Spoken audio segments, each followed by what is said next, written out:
Oh my God. Some Beastie Boys? Is that Beastie Boys? Yes. We're rolling. Our first podcast of 2020. We kicked it off with a good one. This is going to be our second season. Second season? Yeah, why not? That's what podcasts do now. Did you recap the first season? Don't you know? In case anybody missed any, If anybody wants to recap the first season, it was about 3 years long and about 67 episodes. So go back and listen. Spread the word, Tell your friends. Dave, Paul, and Bo are here talking to y'all. Well, who are you then? I don't know, dude. I know who I am, man. Does anyone really know who anyone is? Good question. Is it a good question? No. I think we're going off the rails and it just started. Son of a bitch. I'm off to a fucking bad start this year. You're going to have me just not on here anymore. I just try and derail the podcast as soon as I can. Fuck. You can't derail us, dude. We're professionals. I don't know. I asked one question in an interview just now, a 30-minute interview. Hold it down. Well, it's quality, not quantity, man. Yeah. Yeah, man. I mean, we just, this podcast, we did an interview with Sterling Winfield, producer of Pantera, sound engineer for Pantera, bass tech for Pantera, and many, many other acts. It's cool. Super cool guy, man. Very nice dude. Awesome stories. Yeah, that went really well.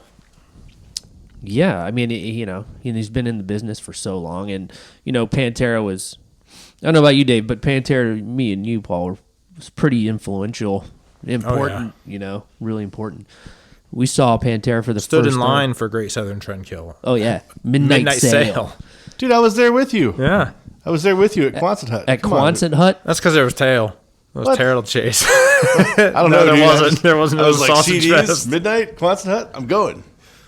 Yeah, that was what we did in the 90s, man. When records came out, we sound like old men, and we are. But back when we were kids, man, pre-internet, midnight sales were a thing. I've told kids like in their early 20s like that this shit happened, and they were like blown away. Like, what? That sounds cool, and it was cool.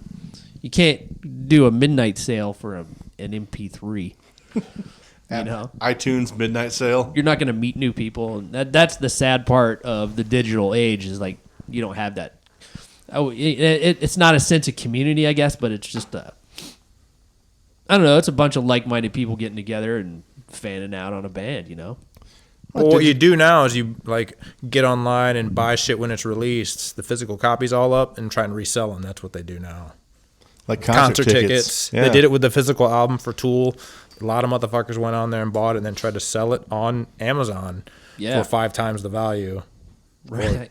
The purchase price, I should say. And what's the thought behind that is like fucking weird because it's like, yeah, they, it's not a rare album. Those motherfuckers, that the new Tool sold like 300,000 copies. It's like, and it's probably going to go platinum for sure if it hasn't already. So it's like, it's not going to be rare. That's, It's just supply and demand. People wanted it. I mean, it's just like buying stocks, I guess, if you got the money to do it, but I still think it's a shitty thing to do. It is. It's kind of. If you're doing it out there, you're a fucking asshole. Yeah. Well, the digital age kind of was good and bad. It got, more people were able to reach more people with their local type stuff. They could reach people in China with their, the shit they made in their mom's basement, on a 4-track. But like it also kept the guy that's already been there, the guy that's touring the world, like it dropped his album sales because you could just like grab some shit off the internet. Lars was right, man. Lars was right. Yeah, it looks like they're hurting for money. Yeah. Well, did you see him? He can't even get a decent haircut. Lars Ulrich. Yeah. I'm sure he's hurting for money. No, Lars Johnson. The guy lives down the street from me. He's got a garage band. Poor guy. Yeah. Lars Johnson. Lars Johnson is what that sounds like. That's the drummer from Metallica. You guys are welcome. Lars, we're going to get you on here one of these days, buddy.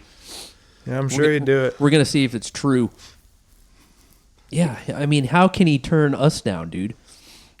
We got like at this lowly stage in his career. we got like 15,000 downloads. Oh, yeah. shit. Lars, did you hear that, bud? I know you're listening on your private jet. Hey, man, I tip my hat to Metallica. Fucking A. I mean, Yeah, I'm hating because I want to do it.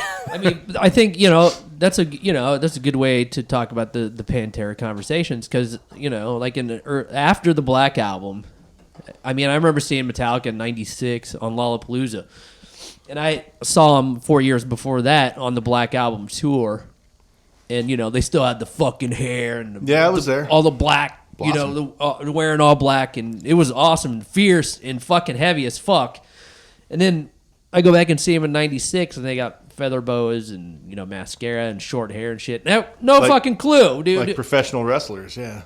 Yeah. Yeah, some kind of wrestler. I remember on that tour, like Soundgarden was co-headlining, and they opened the show, and they were fucking amazing. We were front row for that, and then we were like already in the front row, so I was like, well, let's just hang out for Metallica in the fucking front row. I mean, this is fucking rad, right? Mm-hmm. And they came out on stage, and I was like stage left, right in front of Kirk, and Mascara was dripping on you. Mascara was dripping on me, dude, and I was like, what the fuck is going on here? And dude, I didn't see him play one note because I almost died in that mosh pit, dude. I mean, as soon as they came out, they're just staring at the crowd. The Soundgarden crowd was really cool, just kind of swaying back and forth. It wasn't really a mosh pit. Everyone was just kind of grooving, to like, Spoon Man and all that fucking rad shit. But Metallica comes out, they're just standing there looking out at the crowd, and they hadn't played a note yet. And my feet instantly lifted like 3 feet off the ground, like dangling. My feet are dangling. That was a fucking strategic move. It's a religious experience. To make that image change.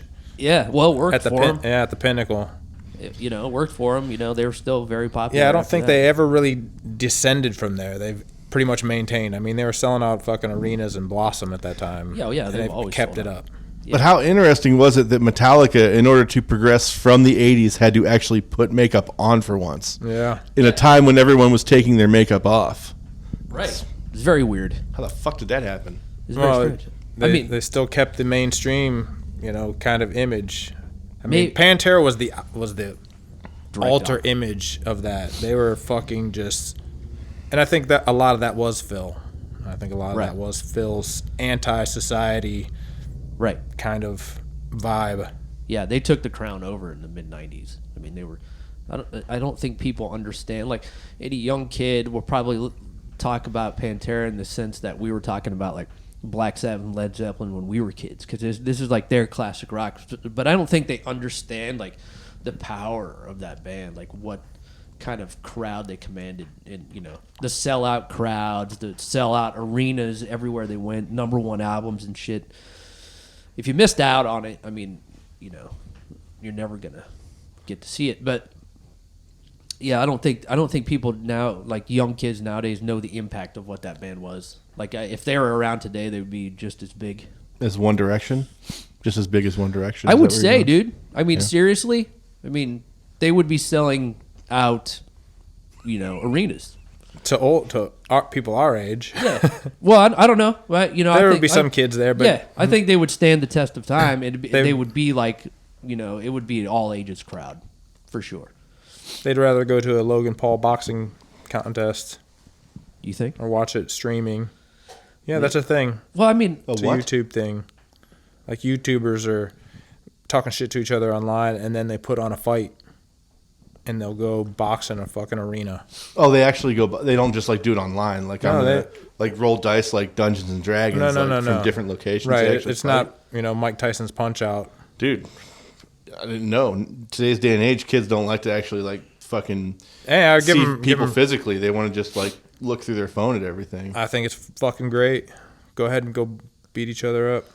Yeah, that's awesome. I do. That's what MMA. That's like progressing, because people used to talk shit, and people still do talk shit all over the internet to some people. Mm-hmm. I think that they should have more of that. I think we should have that at work. I've said that before. Yeah. Beat some ass. People talk shit to work. I've told them. I said we need a Thunderdome here at work, and people will laugh. That's what we did. Like we had a guy at work that like texted a girl at work that he was going to shoot 2 of the people that I work with. And like my boss apparently had the U.S. Marshals come pick him up. Nah, man, they should just put that guy and one of them other guys in a ring, you know?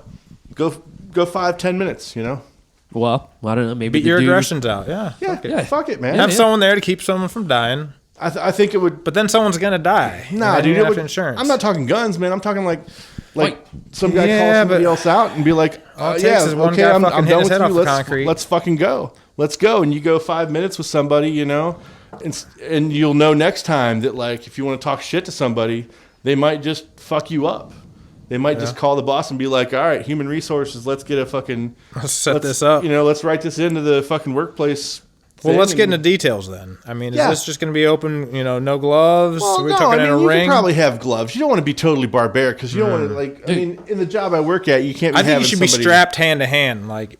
Oh, dude, what about like... So you get a free hand? What about kickboxer where they put the hemp rope on their hands and then dipped it into resin and then put it in broken glass? That's a little too harsh, dude. I'd do like surgical tubing. I'd give them each a piece of surgical tubing. Like, wiffle bats? Yeah, just whip each other. Wiffle ball Wiffle bats would be great. I bet that shit would stop pretty quick. Dude. You know, like, ow, ow, ow. All right, Dude. all right. We're done. I think it would escalate. It's only going to escalate. You can't. Fantastic. You can only whip with the fucking... And then if you do get physical beyond the hose or the wiffle ball bat, then there's some kind of repercussion. They have a thing. They have They a get thing killed. at Nelson Ledges. Kill. You get taken out back. Follow the fucking rules, dude, or else.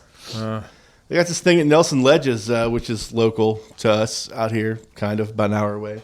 It's a big Corey Park. They have things. They call this thing called the Coctagon. It's for this thing called a lowbrow beatdown. It's or lowbrow something or other. It's a motorcycle group out this way. They sell motorcycle parts and different things. They have a get together once a year, and they had this thing called the Coctagon, and they had a bunch of dudes, you know, drinking their Pabst Blue Ribbon, and they all gave them a wiffle ball bat. Like 10 people on the sandy beaches, in this big like shape drawn out like a big cock, and they had to stay inside the cock shape, and they had to beat each other with wiffle ball bats. Last person that had a wiffle ball bat in their hand that was standing was the winner. They got like $500. Jesus. Fucking great. Did that ever happen at a midnight sale, dude? Ooh. No. The midnight Coctagon? I think that was something else different in the 90s. Hey, though. man. Yeah. That involved like 8 dudes and... Yeah. Well, you had to entertain yourself never mind. somehow. There was no texting, you know? It's like you had to arrange some Coctagon fights while you were waiting in line for your, you know, Pearl Jam album or whatever. 8 dudes enter, 1 dude leaves. Yeah. $500. That was a big pile of money back then, man. I guess it was. $500? Especially if I find myself in a fucking cock-shaped ring with a wiffle ball bat. And 7 other dudes. Now we're gone off the rails. Yeah. You're welcome. Well, fucking So, A, man. Sturgill, what do you think of or Sterling? What do you think of that? Yeah. No, dude. Don't listen to these guys, man. It's all good. Yeah, whatever, you know. Fucking A. Well, the kids missed out. Now they got Coctagon, I guess. Maybe they aren't missing out. I don't. It's on YouTube, bro. Coctagon. Yeah, I'm not gonna watch that. I am gonna watch the It's YouTube actually video. pretty funny. The SpongeBob video, I do want to see that. Yes. It's been a while since I heard that. Which Sterling, you know, let us know that Pantera has a song on SpongeBob. What? You know, Yes. so you can check it out on YouTube. I couldn't hear that through your earphones while you guys were talking. Oh yeah. You weren't in the. All I heard in was the mix. And See, well, you should have got some phones, dude. I feel like I was on the outside for that conversation. Well, you're just gonna have to tune in when we drop the episode. I can't wait for it to come out. Can Good. you just tune my voice out, though? Because I can't stand the sound of my own voice. I think that's what the cool thing about this podcast so far is we've gotten to talk to a lot of cool motherfuckers, man. That's the whole reason why I started it and why you started it, Paul. It's because, you know, we just don't want to sit in a circle and talk. I mean, although, you know, talking to friends is cool, but, I mean, getting to talk to people that have been surrounded by the people that have influenced us our whole lives, you know, it's kind of cool, you know. Who gets to do that shit? I mean, no one. Lots of people. I mean, Well, yeah, there's lots of people not that in do our that. not in our realm so much though. No, you know? no. Yeah, a lot of people do. Just you know, it's cool to see it come to fruition that way. Hopefully, we can continue on and and get some bigger and bigger guests. And it doesn't even have to be big guests, just people that we admire that we want to talk to. To fucking just have a conversation with them. It's really neat. It's cool.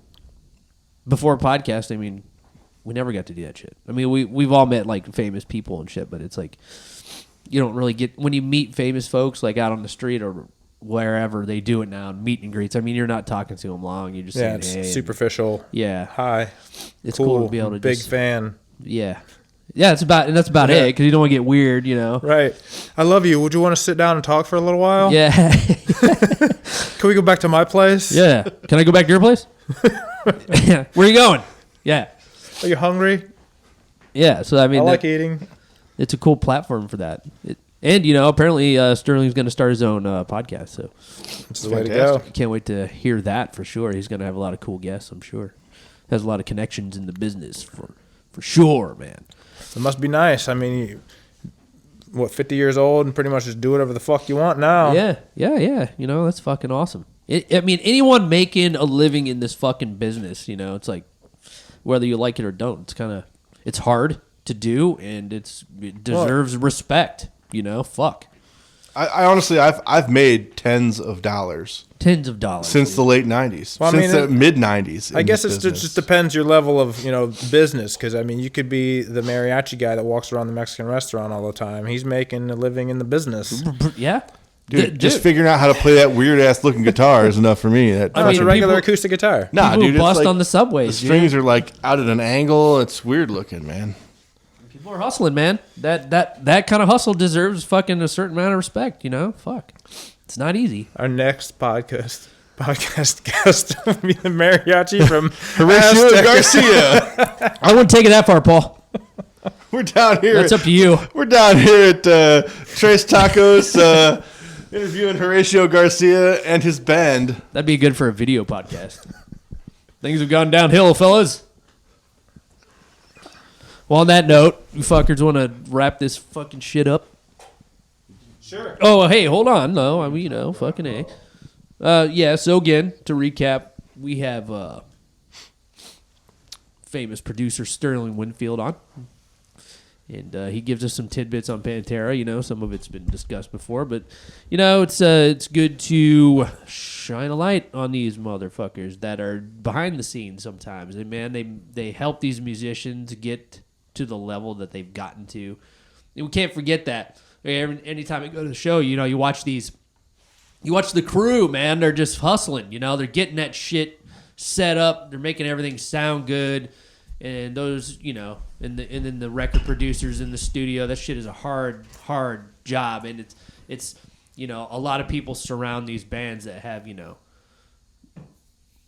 rare skills. So that deserves, going back, it deserves respect. And it's awesome to talk to these fucking people. And they have tons of stories to tell. So I hope everyone enjoys it. We'll be hopefully doing this more. And there it is, man. Sterling Winfield from the Pantera days. See ya. We missed the call. Hold on. That's him. Uh-oh. There you are. Sterling. Hello. What's going on, man? This is Bo and Paul from the Rock Savages podcast. What up? Hey, Bo and Paul. I'm right in the middle of shooting some videos, believe it or not, for some stuff that I'm working on. What's going on with you guys? Not a whole lot, man. We just wanted to call and have a little interview, a little chat. We're kind of highlighting some of our favorite groups and albums. That's kind of what we do. We just talk rock and roll, and I know you've been a big producer in that realm, so we just want to touch base and kind of shine a light on some of the folks that are in the background of some of the biggest bands we've ever listened to. So that's kind of our scope. So fire away, man. What you got for me? Well, first of all, happy birthday, man. I saw on Facebook it was your birthday a couple days ago.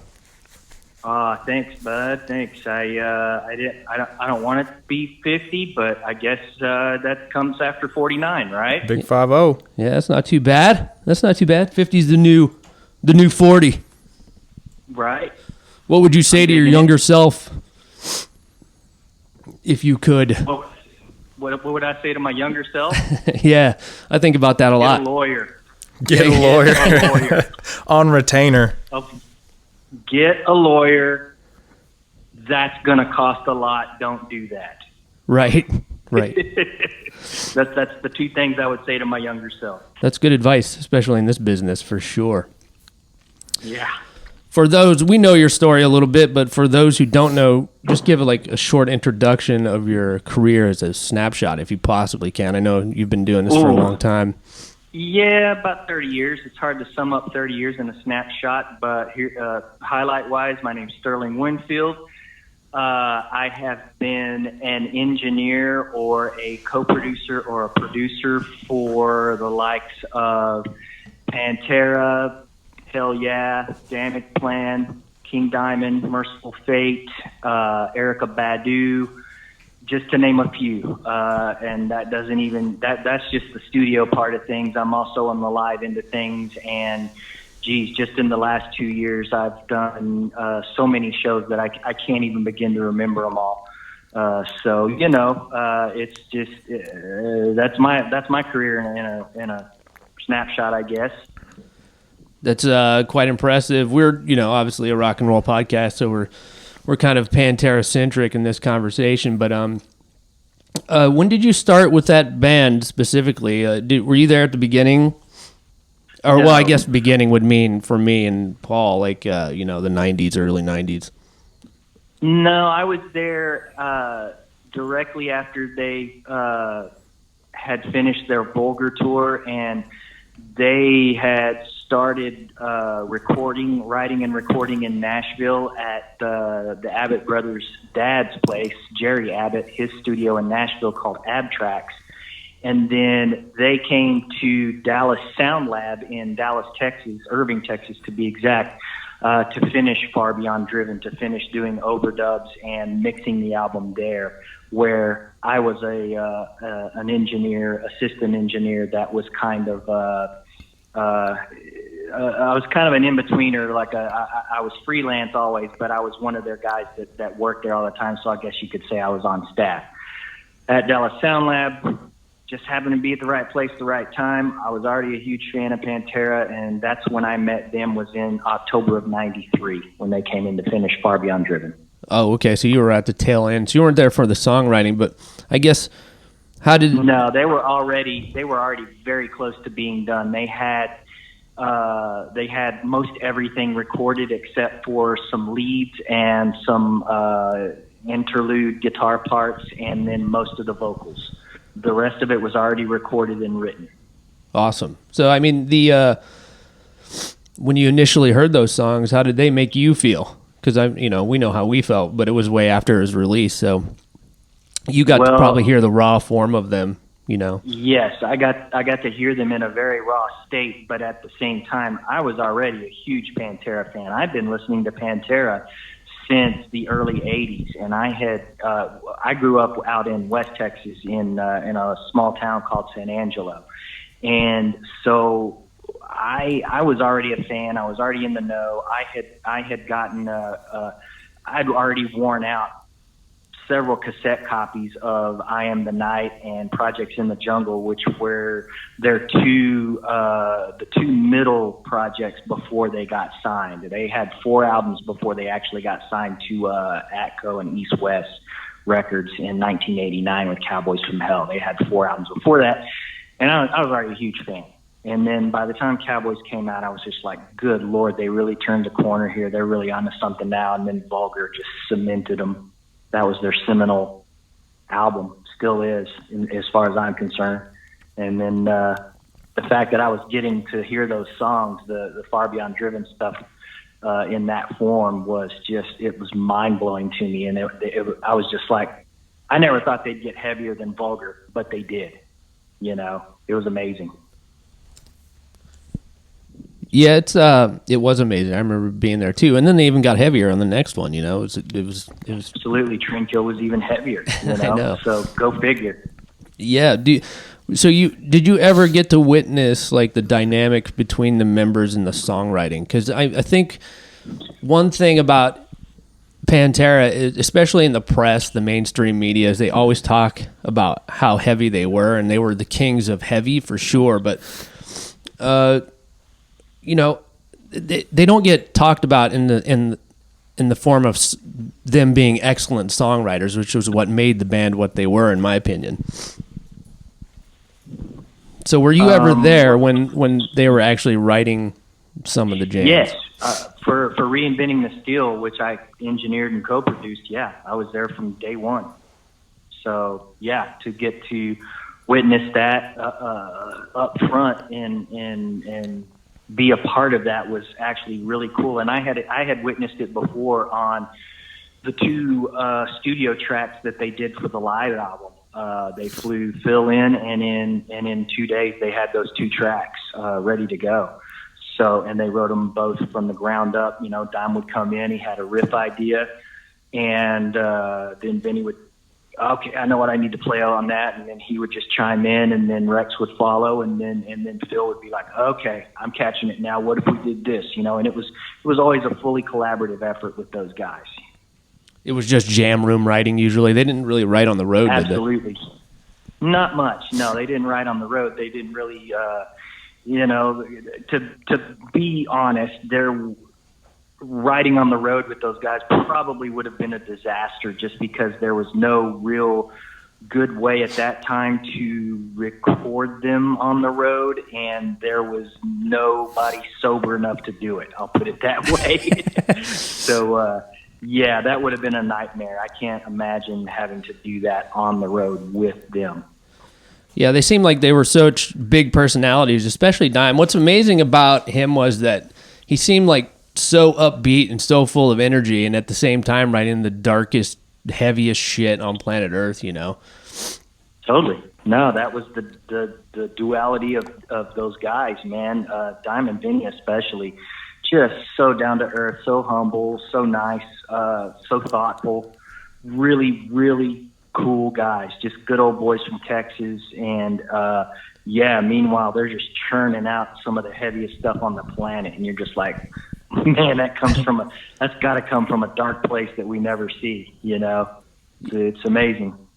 Yeah, it's a strange dichotomy. Like, as heavy as the subject matter was in the songs, like the live shows were just next level. Like, I was fortunate enough to see them like 6 times, and it was always a party. No matter how big the room was in, they always tried to make everybody feel inclusive. It was a pretty amazing time. But were you on the road with them? Did you do the live stuff with them too?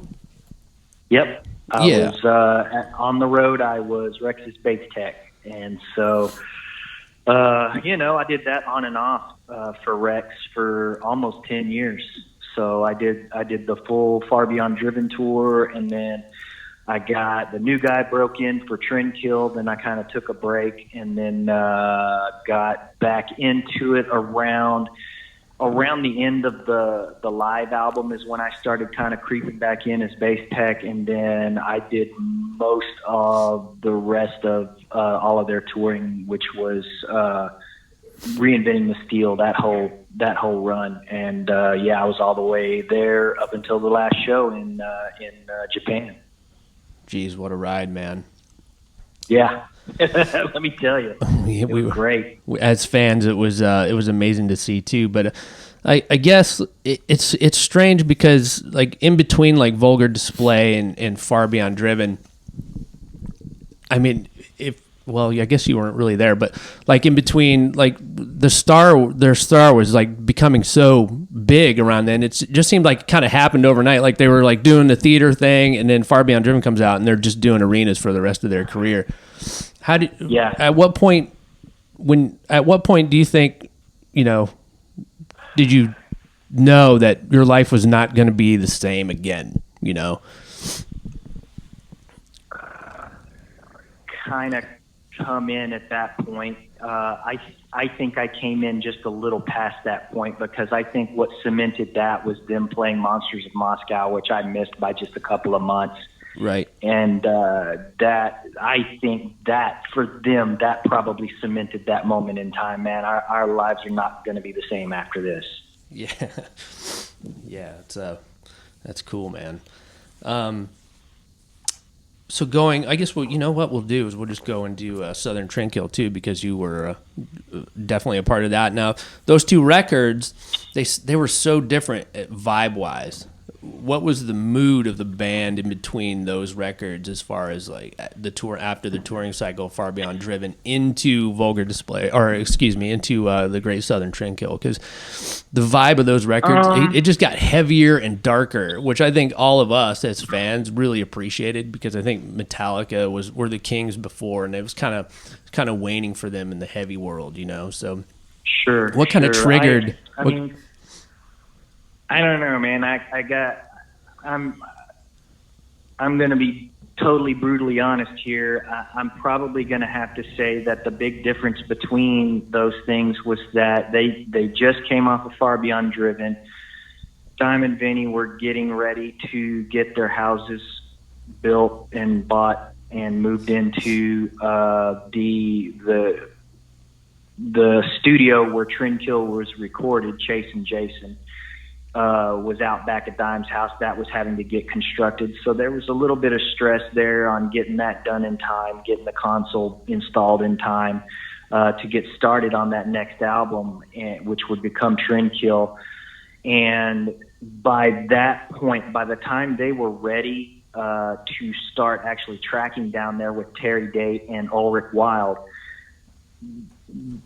Philip was already starting to kind of pull away from the band due to his issues.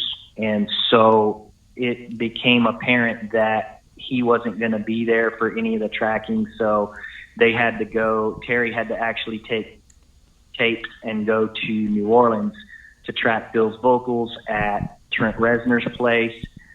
And I just think that apart time between that weird little divide, that wedge between Philip and the rest of the band really started to kind of rear its ugly head during the process of the making of that album. You know, I think there was a little extra edge, a little extra darkness kind of creeped into the whole thing.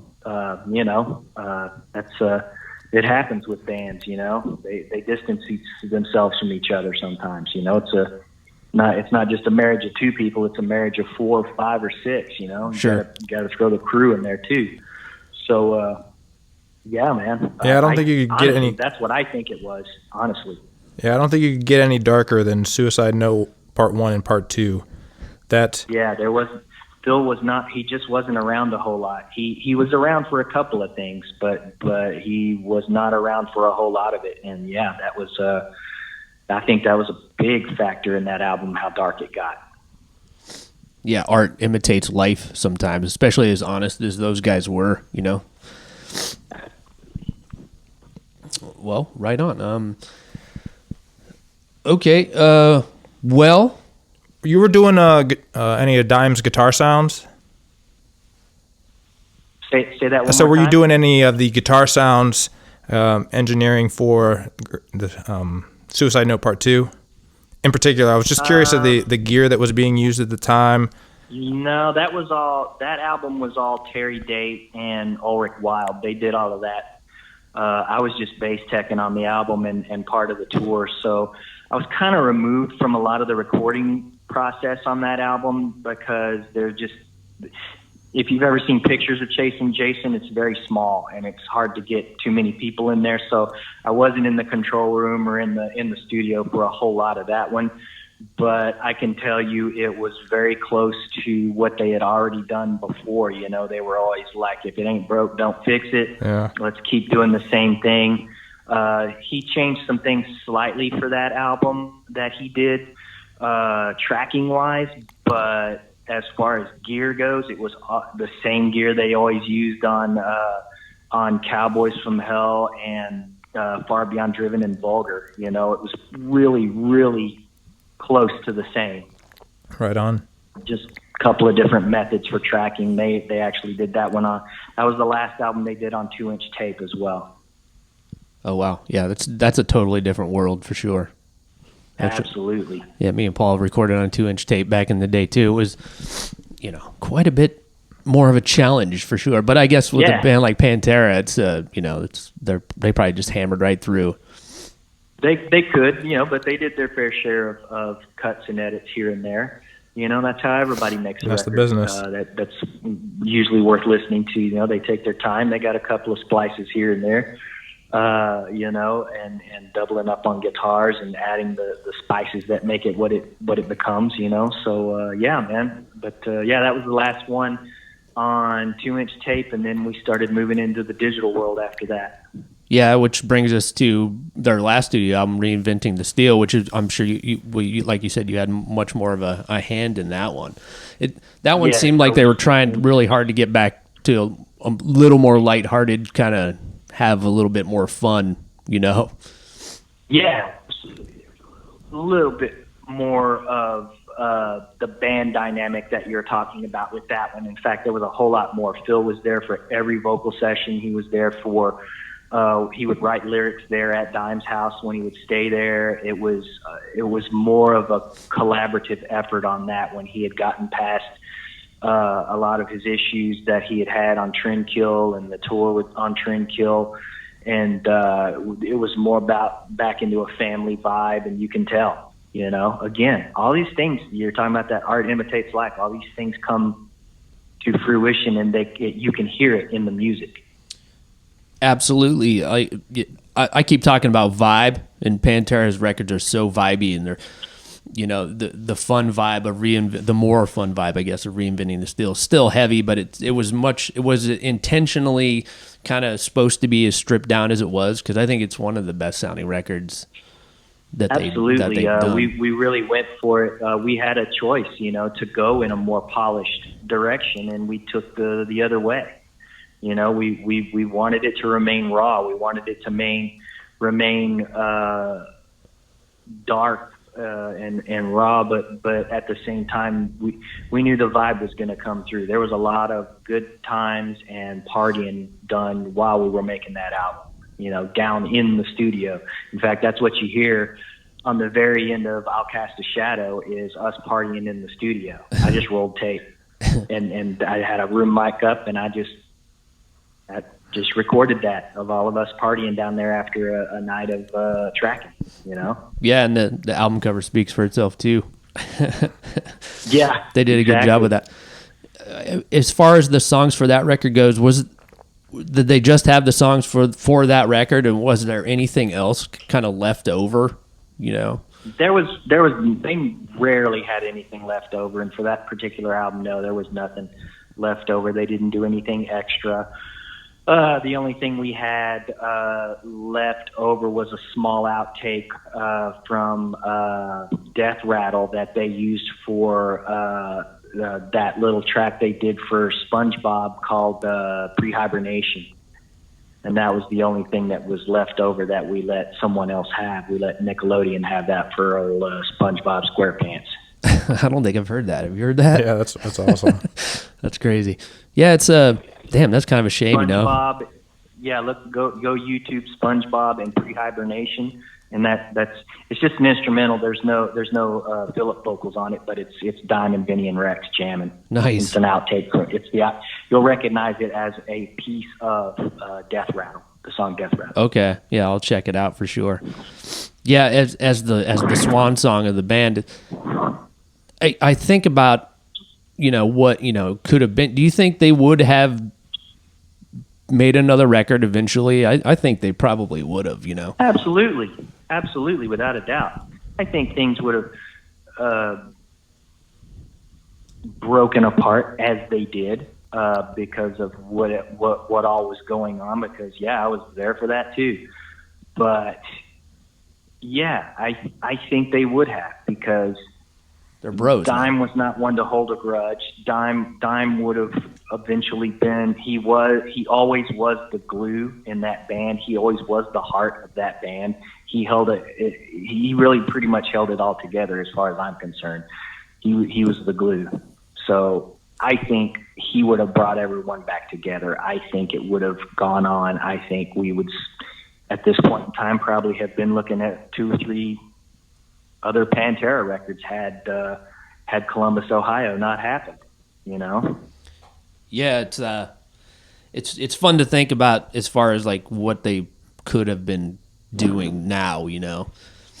Absolutely. No, it was great. It would have been great.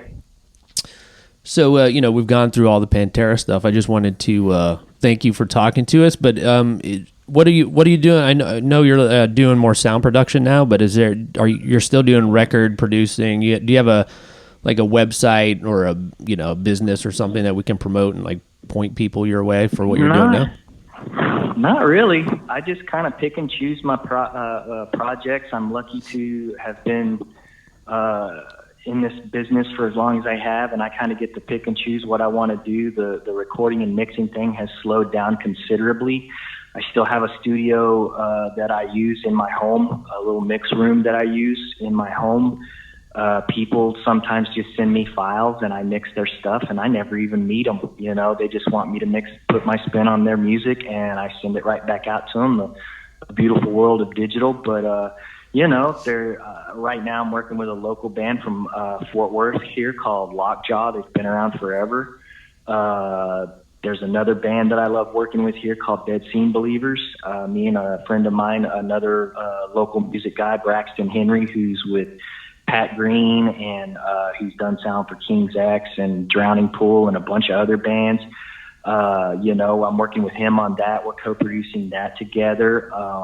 You know, there's just a whole lot of stuff. And then at this point in time, I'm working on some video stuff like I was telling you guys, and hopefully a podcast of my own that's going to be coming up pretty soon. But I can't talk about any of that stuff just yet. It's a little too soon. Oh, that's awesome. Well, welcome to the family, when the podcast family, whenever you get that off the ground. Yeah, right. Well, right. I'll let you know. Yeah, when you launch it, let me know, and we'll talk again and promote the shit out of it, you know. Cool. Sounds fun. All right, man. Thank you very much. It's been a pleasure, and maybe we'll talk again sometime. Absolutely, man. Cheers. Take it easy. All right. I'll take it cool. Bye-bye. Bye.